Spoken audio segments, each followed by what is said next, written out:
La décision a été rendue. Le Conseil d'État valide l'interdiction du port de l'abaya dans les écoles, collèges et lycées publics. Le juge estime que l'interdiction du port de ces vêtements, abaya et camis, ne porte pas une atteinte grave et illégale à une liberté fondamentale. Brigitte Macron, auprès d'une famille endeuillée, la première dame a rencontré la famille de l'adolescent de 15 ans retrouvé mort mardi soir. Il s'est pendu à son domicile de Poissy dans les Yvelines et avait été harcelé au cours de l'année scolaire précédente. Une enquête judiciaire a été ouverte pour identifier les causes exactes de son passage à l'acte. Un autre adolescent, cette fois âgé de 16 ans, est en état de mort cérébrale après une collision avec une voiture de police. Les gardes à vue des 2 policiers impliqués ont été levés. Et selon des sources policières, l'adolescent est accusé d'un refus d'obtempérer alors qu'il circulait mercredi à Élancourt au guidon d'une motocross. La Coupe du Monde de rugby débute ce vendredi soir avec une affiche de rêve France-Nouvelle-Zélande. Le match commence à 21h15 au Stade de France, mais vous pourrez bien sûr suivre la rencontre dans les différentes fan zones prévues pour l'occasion. Reportage à Bordeaux en fin d'édition.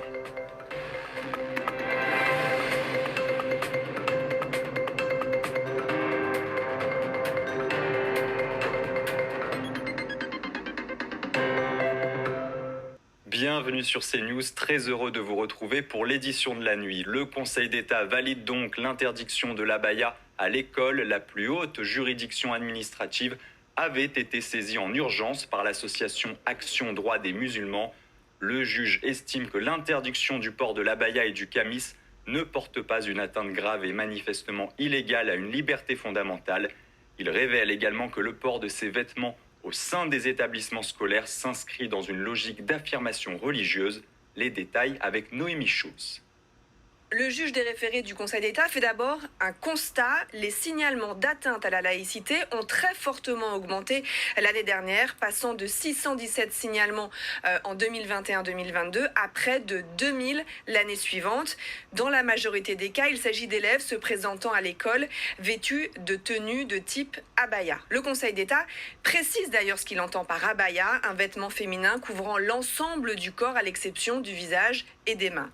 Mais surtout, il estime que le choix de cette tenue vestimentaire, comme d'ailleurs le camis pour les garçons, il estime donc que ce choix s'inscrit dans une logique d'affirmation religieuse. Et on le sait, précise l'ordonnance, parce que le port de ces vêtements s'accompagne en général d'un discours mettant en avant des motifs liés à la pratique religieuse.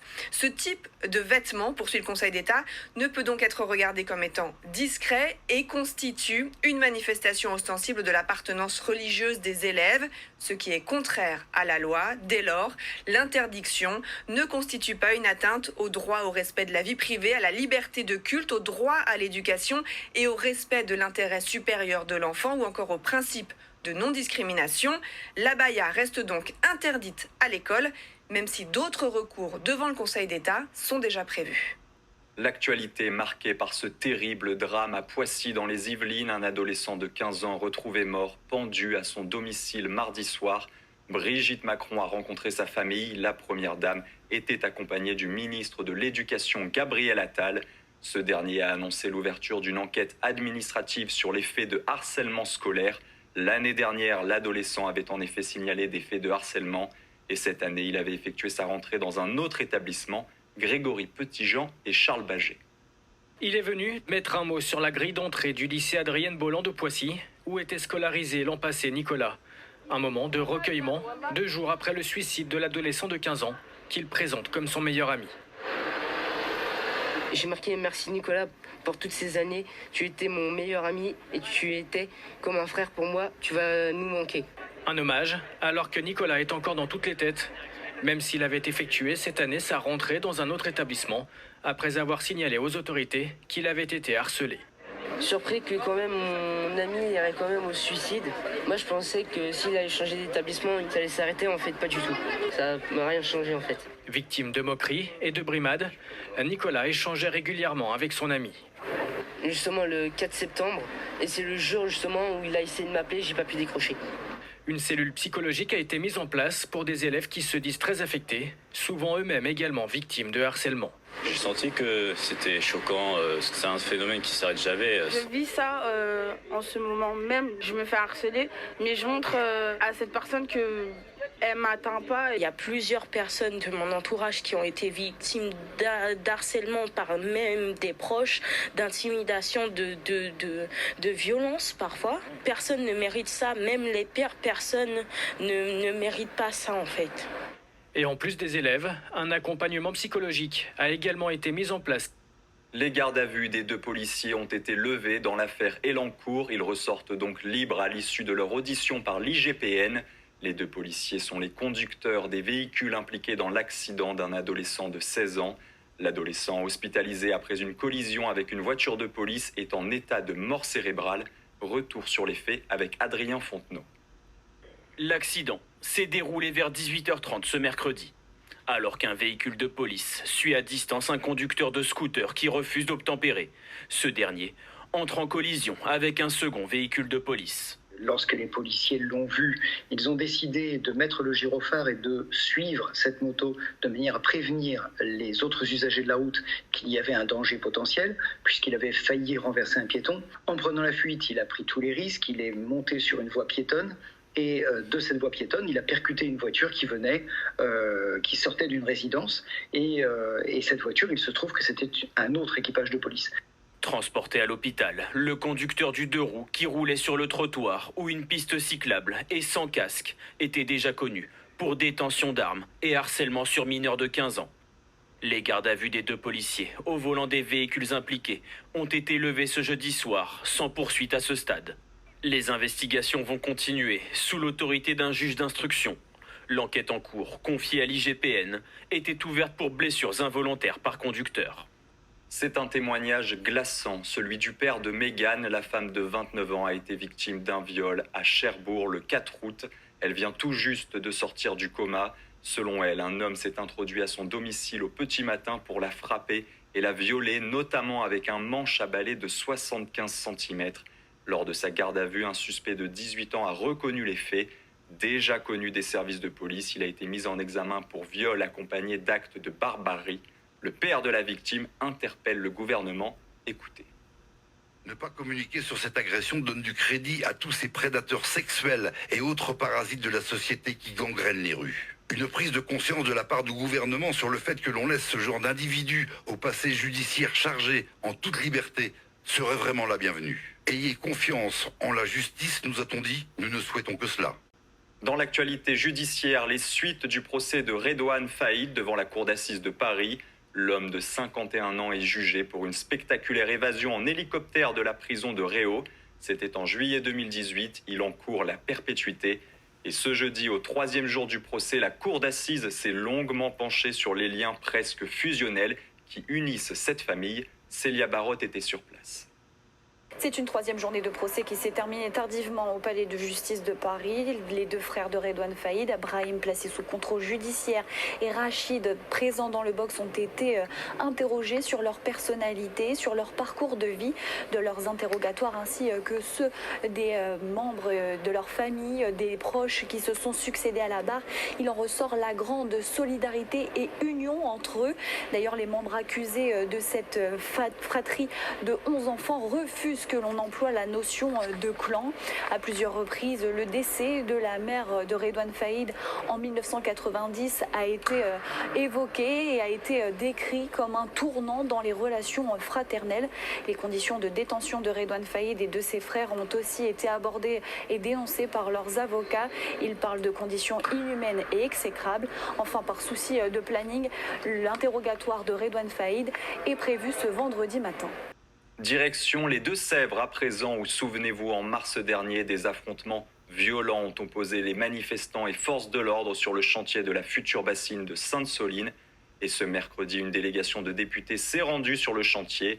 Les élus ont pu confronter le récit des affrontements à la réalité du terrain. Michael Chaillot. La commission parlementaire arrive à la préfecture de Niort, mais quelques membres n'ont pas fait ce déplacement très politique, au grand regret de certains députés. La NUPES n'est pas représentée. Alors c'est vrai que nous sommes embêtés avec cela parce que nous l'avons entendu à l'occasion de précédentes auditions, la NUPES a plutôt tendance à venir en soutien de ceux qui excusent, voire légitiment les violences que nous avons pu constater à l'occasion, en marge de certaines manifestations ou à Sainte-Soline. Sur place à Sainte-Soline, les députés ont rencontré les hauts gradés de la gendarmerie et des élus locaux pour décortiquer une manifestation où ils estiment que 10% des participants étaient là pour en découdre avec les forces de l'ordre. Il y a de la préméditation, il y a une chaîne logistique et je prendrai cet exemple parce qu'il est très frappant. Sur place, sur le site, sont retrouvées par exemple 6 tonnes de pierres qui n'ont pas vocation à construire des habitats légers. Les députés entendront dans les prochaines semaines les meneurs de la manifestation du 25 mars dernier, les mêmes qui ce vendredi seront jugés ici devant le tribunal correctionnel de Niort pour organisation de manifestations interdites. Et dans ce contexte, le ministre de la Justice exprime devant les députés son ras-le-bol face à, je cite, la petite musique de la désobéissance civile mise en œuvre selon lui par l'extrême gauche. Devant la commission d'enquête de l'Assemblée, Éric Dupond-Moretti est revenu sur les violences commises lors des manifestations du printemps dernier, notamment à Sainte-Soline. On l'écoute. Non, la police ne tue pas. La police nous protège. Non, la justice n'est pas politique. Non. Et qu'elle ne le soit jamais. Voilà ce que je veux dire avec véhémence, parce que j'en ai marre, vous avez des gens là qui se croient autorisés. Et d'ailleurs sur des affaires totalement différentes. Prendre la parole publiquement pour dire mais qu'est-ce que c'est de ce truc, et il faudrait ci, il faudrait ça. La justice, elle a besoin, je l'ai dit, d'indépendance. Et c'est un des rôles du garde des Sceaux que d'assurer cette indépendance. Elle a besoin de sérénité. Emmanuel Macron entrouvre la porte à un référendum sur l'immigration. Dans une lettre adressée au chef de parti, le chef de l'État s'engage à leur faire une proposition. À le lire, il pourrait même toucher à la Constitution pour interroger les Français sur davantage de sujets, dont l'immigration. Les précisions de notre journaliste politique Thomas Bonnet. Dans sa lettre de synthèse publiée ce jeudi, à la suite des quelques 12 heures de discussion qu'il a eues la semaine passée avec les principaux chefs des partis politiques, le président de la République affirme que plusieurs participants ont fait part de leur souhait, soit de modifier la Constitution ou de simplifier le recours au référendum, en particulier sur la question de l'immigration. Des demandes dont le président dit qu'il va les étudier et faire une proposition dans les semaines qui viennent. Ce qui est certain en tout cas, c'est que la question de l'immigration reste une priorité. Voici comment Emmanuel Macron parle de cette thématique, toujours dans cette lettre de synthèse. Celle-ci ne saurait être éludée et sera traitée d'une part au Parlement dès cet automne avec le projet de loi immigration, d'autre part à travers la question du référendum et des changements de constitution éventuels précédemment évoqués. L'hypothèse d'un référendum sur l'immigration n'a jamais autant semblé d'actualité. Et d'ailleurs, plus de la moitié des Français sont favorables à l'arrêt de l'immigration extra-européenne. 64% précisément, c'est le résultat d'un sondage de l'Institut CSA pour CNews. Les pays de naissance les plus fréquents des immigrés sont l'Algérie, le Maroc, le Portugal et la Tunisie. Yael Benamou. Faut-il arrêter l'immigration extra-européenne en France? La question interpelle. On est obligé de s'ouvrir à tout le monde. C'est impossible, s'enfermer avec toute la mondialisation qui se passe maintenant. Dérange parfois. Je pense quand même, oui. Je pense tout de même, oui, qu'il faut la limiter. Ou bien la réponse semble évidente. Moi, je comprends tout à fait que n'importe quel pays, comme c'est le cas par exemple au Canada, puisse avoir une immigration relativement choisie, c'est-à-dire en fonction de ses besoins, tout simplement. 64% des Français sont pour l'arrêt de l'immigration extra-européenne. Dans le détail, à gauche, une majorité, 55%, pense qu'il ne faut pas fermer les frontières aux non-européens. Au centre, c'est l'inverse, 56% pensent qu'il faut arrêter cette immigration. À droite, sans surprise, 89% sont pour. C'est un livre choc sur l'univers de la petite enfance. Babyzness est disponible en librairie depuis ce jeudi. Les mauvaises pratiques de certaines crèches privées sont pointées du doigt. Et si les témoignages à charge ont beau se multiplier, les patrons des entreprises visées préfèrent garder le silence, comme vous l'explique Michael Dos Santos. Un garçon de 2 ans seul dans la rue pendant près d'1 heure, des repas équivalents à une cuillère à soupe ou encore des couches limitées pour un enfant malade. Voici quelques-uns des témoignages recueillis dans B-Business. Dans ce livre, 200 parents et professionnels révèlent les dysfonctionnements des crèches privées, parfois même des maltraitances. Son visage était tout gonflé, ses paupières tuméfiées, ses pommettes rouges. Son visage ressemble à celui d'un boxeur sortant d'un match particulièrement long et éprouvant. Personnel non diplômé, pénibilité du travail, les causes de ces négligences sont multiples. Cette représentante de la petite enfance met également en lumière le travail en sous-effectif. Quand vous avez un adulte pour 6 enfants de 12 ou 18 mois à faire manger, on n'a pas 36 bras. Autre problème, la pénurie de personnel. L'ouverture de 200 000 places annoncée par le gouvernement est selon elle une fausse bonne idée. Elle préconise le contraire.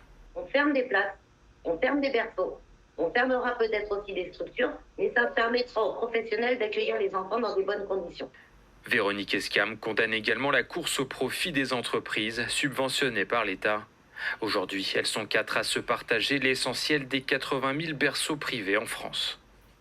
La Coupe du Monde de rugby débute ce vendredi soir avec une affiche de rêve. France-Nouvelle-Zélande. Le match commence à 21h15 au Stade de France. Mais vous pourrez bien sûr suivre la rencontre dans les différentes fan zones prévues pour l'occasion. C'est notamment le cas à Bordeaux où le village rugby prend forme. Jusqu'à 10 000 personnes pourront s'installer dans cette enceinte. Voyez ce reportage d'Antoine Estève. Des façades aux couleurs des grandes équipes, des drapeaux et des slogans dans les pubs, c'est toute une ville qui s'apprête à vibrer. Les premiers supporters irlandais et gallois sont arrivés. James et ses copains viennent de Cardiff. Il reste une semaine à Bordeaux. C'est comme pour les Jeux Olympiques à Londres. Vous sentez cette ambiance ici aussi. Plus longtemps on va rester et plus longtemps on va ressentir tout ça. Nous, on va surtout aller dans la fan zone et voir autant de matchs qu'on pourra. Cette fan zone gigantesque est presque terminée. Elle accueillera plus de 10 000 personnes pendant les matchs. Normalement, en toute sécurité, car les autorités comptent beaucoup sur l'esprit rugby pour que tout se déroule dans le calme. C'est un événement à partager. Le rugby, c'est quand même un sport très familial, c'est des supporters sympas. Il y a quelque chose du partage et des valeurs du rugby aussi, je pense, qui se ressentent dans cette ferveur. Dans ce pub immense, une institution dans la région, on s'attend à vendre quelques pintes de bière dès vendredi soir. On a embauché et puis même moi et mes associés, on se remet derrière le bar, on va servir des pintes, on veut être là, Les Irlandais, on les a aussi reçus pour le foot en 2016 et les pubs étaient remplis de voix, de chants, donc on a hâte de les retrouver. Cette ferveur dans les rues de Bordeaux sera toutefois encadrée par un dispositif de sécurité important. 450 policiers et gendarmes auront un œil sur les supporters les veilles de match et plus de 900 les jours de rencontre de la Coupe du Monde. C'est la fin de ce journal, mais on se retrouve très vite pour une nouvelle édition. On reviendra notamment sur cette décision rendue par le Conseil d'État. La plus haute juridiction administrative valide l'interdiction du port de l'abaya dans les écoles, collèges et lycées publics. Retrouvez tous nos programmes et plus sur cnews.fr.